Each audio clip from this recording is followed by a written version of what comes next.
नमस्कार मैत्रिणींनो, मी स्नेहल। आज मी तुम्हाला स्नेहल रेसिपीजमध्ये एक सुंदरशी चांगलीशी भाजी दाखवणार आहे। तर ती भाजी कोणती आहे तर ती आज मी तुम्हाला दाखवते। माझ्या भाजीचं नाव आहे शेंगा आणि चण्याची भाजी। ही कोकणी रेसिपी आहे, पण तुम्हाला नक्कीच आवडेल। बघा मी कशी करते आणि अशी तुम्ही नक्कीच करून बघा। ते घेतले ते आज मी तुम्हाला दाखवते। त्यासाठी मी इथे मोड आलेले चणे घेतलेले आहेत। एक 2-3 बटाटे हे बारीक चिरून घेतले आहेत। थोडासा टोमॅटो बारीक चिरून घेतला आहे। थोडेसे शेंगाच्या शेंगा ह्या थोडे साफ करून घेतल्या आहेत, असे तुकडे करून मी घेतले आहेत। थोडासा कढीपत्ता हा बारीक करून घेतला आहे। हा मिसळणीचा डबा आपल्या सोबत आहेच। राई, जिरं, मोहरी, हिंग, आणखी याच्यामध्ये आहे मी ओलं खोबरं, कोथिंबीर, आल्या लसणाची पेस्ट, वाटण हे सगळं मी घेतलं आहे आणि हे सगळं वापरून मी आता भाजी करणार आहे।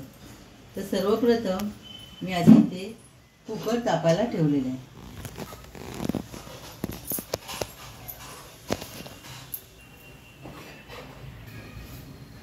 आता मी इथे कुकर तापायला ठेवलं आहे। एक मोठा चमचा मी इथे तेल घालते।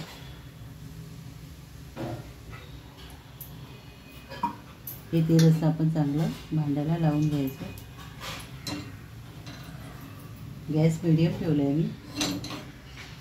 इथे यामध्ये मी आले लसूणची पेस्ट एक अर्धा चमचा घालते। गॅस बारीक केला आहे। त्याच्यामध्ये थोडासा कढीपत्ता घालते। आणि थोडे गॅस राई घालते, थोडे जिरं,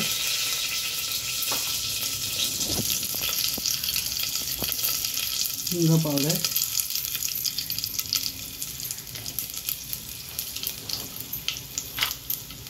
हे चांगलं आपण व्यवस्थित असं मिक्स करून घ्यायचं आणि ही सगळी क्रिया आपण पटापट करायची। हे झाल्यावर लगेचच आपल्याला टोमॅटो घालायचे।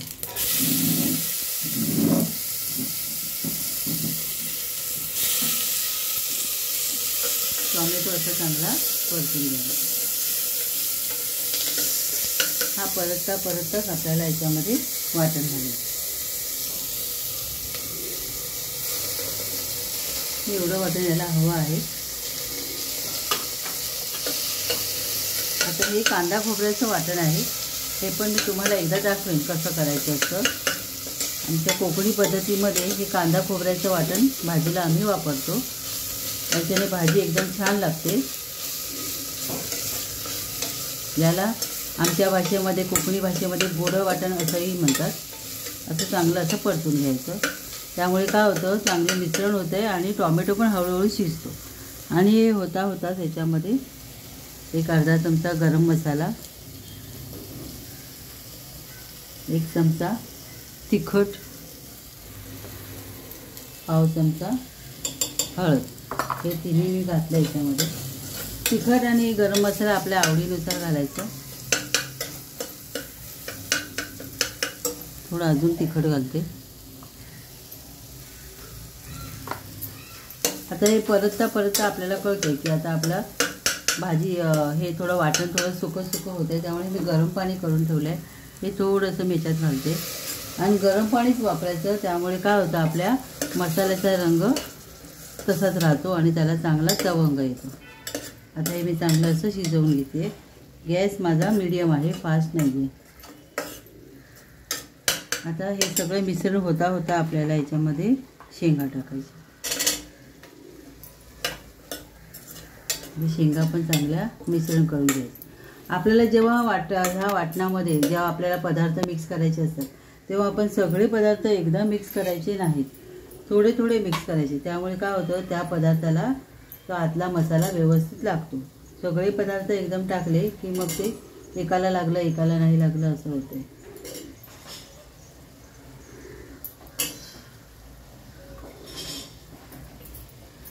मी बटाटा टाकला, हा बटाट्याला मी मसाला लावून घेते।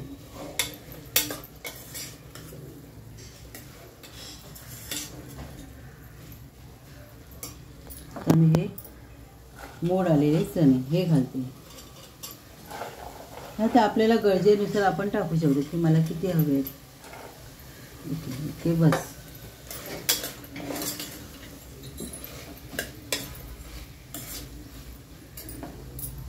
थोडे अजून टाकते. हे पण असे चांगले मिसळून घ्यायचे. आता हे मिसळून सगळं आता आपली सगळी याच्यामध्ये जेवढी सामग्री होती तेवढी टाकून झालेली आहे.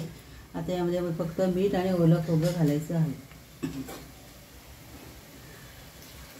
थोडंसं पाणी घालते.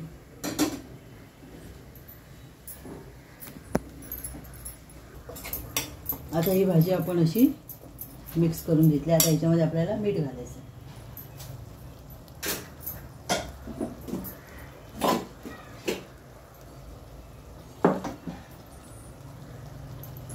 मीठ आपल्या चवीनुसार आवडीनुसार आपण घालायचं.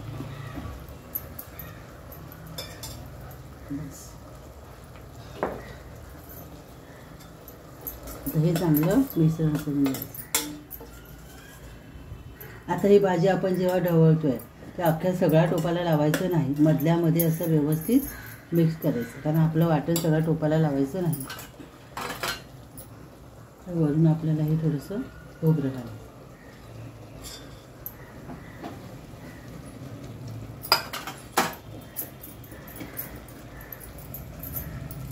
आता आपण याला थोडंसं पाणी वाढवूया.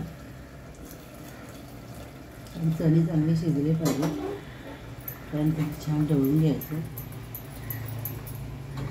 बस आता याला मी 3 ते 4 शिट्या घेते, मग आपली भाजी तयार.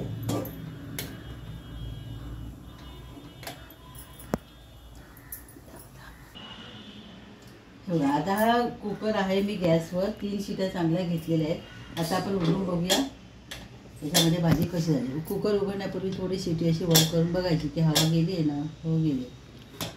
आपण भाजी छानशी भाजी झालेली आहे. आता या भाजीला भराभरा असं ढवळायचं नाही, कारण याच्यामध्ये आपण शेंग घातली आहे. आता ही रस्सा भाजी झालेली आहे. आता आपण अलगद एका साईडने काढून घेऊया.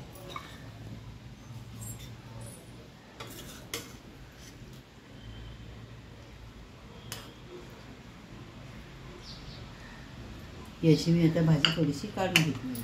पुन्हा आपण मला झाकण घालून.